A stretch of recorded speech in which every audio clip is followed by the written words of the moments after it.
కేసీఆర్ గారు ఇచ్చినా ఇస్తలేరు. మళ్ళా బాకీ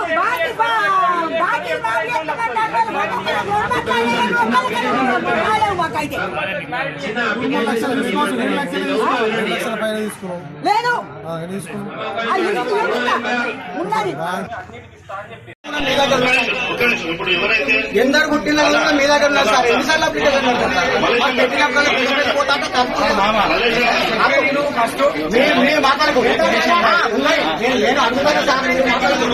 మేము పోయినప్పుడల్లా పెద్ద పెళ్లి పోతే 200-300 ఖర్చు అవుతున్నాయి. ఎన్నిసార్లు పెడతాం మేము? అది సార్ మేము అనేది ఏంటంటే మా లిస్టు మొత్తం మీ దగ్గర ఉంది. మాకు ఎందరు ఉన్నారు, మాకు భూమి ఎంత ఉన్నారు అంతా మీ దగ్గరనే ఉన్నారు. ఇప్పుడు కాదు 10 ఏళ్ళ నుంచి ఉన్నాయి. మేము మళ్ళా మీరు మళ్ళీ అప్లికేషన్ అంటే మేము పోవడానికి అప్లికేషన్ కు మళ్ళీ వీళ్ళు కట్టే ఇల్లు వీళ్ళు కట్టే రేపు రాపో ఎల్లుండి రాపో వీళ్ళాడు మమ్మల్ని దింపుడు ఎందుకు సార్ ఇదంతా? అదే నేను అనేది కొద్దిగా మా ఆవేశ చెప్పుకుంటాను, మా ఆవేశంగా చెప్పుకుంటాను. మేము మీ మీద ఏమంటలేదు సార్. నేనేమంటున్నా, it is not only complete paper, ఇది కాదు.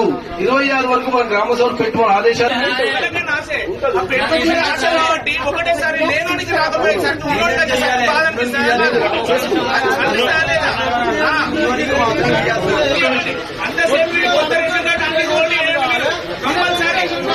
ఎవరికైతే రేషన్ కార్డులు అయినా కానీ ఏదైనా కానీ ఇల్లు అయినా కానీ ప్రతి ఒక్కరికి ఇదే సార్ కంపల్సరీ ఇదే జరగాలి. ఐడెంటిటీ వేసినాకనే ఏదైనా కానీ ఏదో ప్రతి ఒక్కరు ఏదో చెందేటట్టు రెడీ అయ్యండి సార్.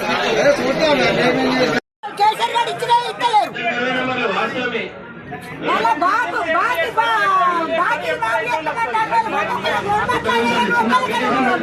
మాకైతే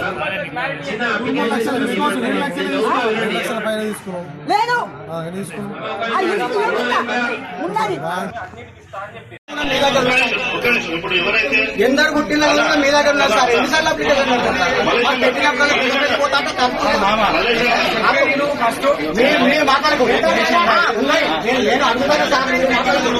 మేము పోయినప్పుడల్లా పెద్ద పెళ్లి పోతే 200-300 ఖర్చు అవుతున్నాయి. ఎన్నిసార్లు పెడతాం మేము? అది సార్ మేము అనేది ఏంటంటే మా లిస్టు మొత్తం మీ దగ్గర ఉంది. మాకు ఎందరు ఉన్నారు, మాకు భూమి ఎంత ఉన్నారు అంతా మీ దగ్గరనే ఉన్నారు. ఇప్పుడు కాదు 10 ఏళ్ళ నుంచి ఉన్నాయి.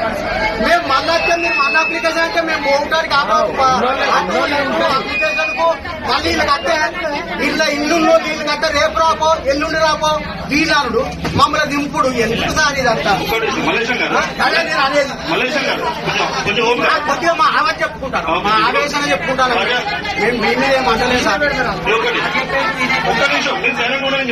నేనేమంటున్నా, it is not only complete paper, ఇది కాదు. 26 వరకు మన గ్రామ సభ పెట్టుకోవాలి ఆదేశాలు. ఒకటేసారి లేనోనికి రాకపోయి